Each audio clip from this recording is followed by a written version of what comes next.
Delhi NCR समेत पूरे उत्तर भारत में 3 अक्टूबर की दोपहर भूकंप के तेज झटके महसूस किए गए। 6.2 तीव्रता वाले इस भूकंप का एपिसेंटर यानी केंद्र नेपाल में था, लेकिन आधे घंटे के अंदर 2 बार आए झटकों ने लोगों में डर पैदा कर दिया। घरों और दफ्तरों से निकलकर लोग सड़कों पर आ गए। भूकंप की तीव्रता इतनी थी कि मजबूत इमारतें भी काफी देर तक हिलती रहीं। भूकंप के झटके दिल्ली, चंडीगढ़, मोहाली, नोएडा, लखनऊ, गोरखपुर समेत यूपी के कई जिलों में महसूस किए गए। वहीं जयपुर और उत्तराखंड के देहरादून और खटीमा जिलों में भी भूकंप के झटके महसूस किए गए।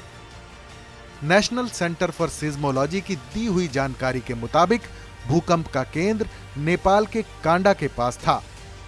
पहली बार दोपहर 2:25 पर भूकंप आया, जिसकी तीव्रता 4.6 थी, जबकि दूसरी बार 2:51 पर भूकंप के झटके महसूस किए गए। रिक्टर स्केल पर इसकी तीव्रता 6.2 मापी गई। दोबारा आए भूकंप के झटकों ने लोगों को बाहर भागने पर मजबूर कर दिया। टीवी 9 भारतवर्ष से बातचीत के दौरान सीज्मोलॉजी विभाग के डायरेक्टर ओपी मिश्रा ने बताया कि नेपाल में भूकंप का केंद्र कांडा में था। यहां 2022 में भी भूकंप आया था। ओपी मिश्रा ने आफ्टर शॉक का भी अंदेशा जताया है। ये जो अभी का जो भूकंप जो आया है वो बेसिकली पश्चिमी नेपाल मतलब वेस्टर्न नेपाल रीजन में है, जो कि हमारे उत्तराखंड के रीजन से सटा हुआ है जोन है। और अगर पास्ट में भी अर्थक्वेक देखें तो यहाँ पर नवंबर में भी अर्थक्वेक आ चुके हैं। अभी रिसेंट में जनवरी में भी आए हैं, दैट इज 6.3 मैग्नीट्यूड का अर्थक्वेक था, ठीक है, जो कि दिल्ली में भी फेल्ट हुआ। अभी का जो अर्थक्वेक आया है वो अगर यहाँ पर आप मैप देखेंगे तो ये जो है 6.2 का है, जो कि बहुत सैलो डेप्थ पर था, मतलब 5 किलोमीटर डेप्थ पर आया अर्थक्वेक ही आया है, जो कि 2:51 14 बजे।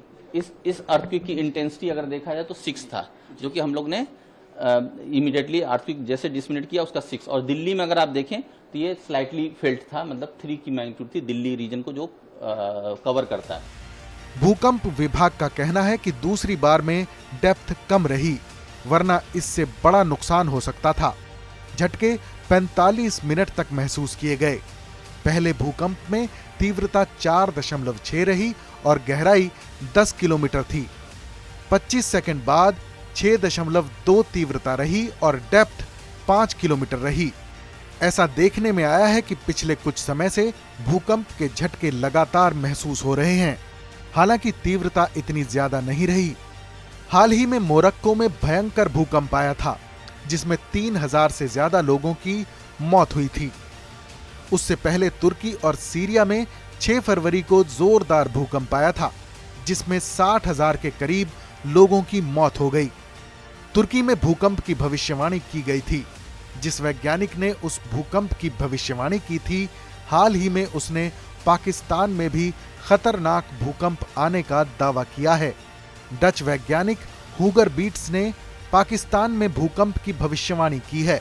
उनका कहना है कि पाकिस्तान में भी तुर्की और मोरक्को जैसे झटके लग सकते हैं। इस खबर पर अपनी राय हमें जरूर बताएं। बाकी देश और दुनिया से जुड़ी तमाम बड़ी खबरों के लिए देखते रहें टीवी 9 भारतवर्ष डिजिटल।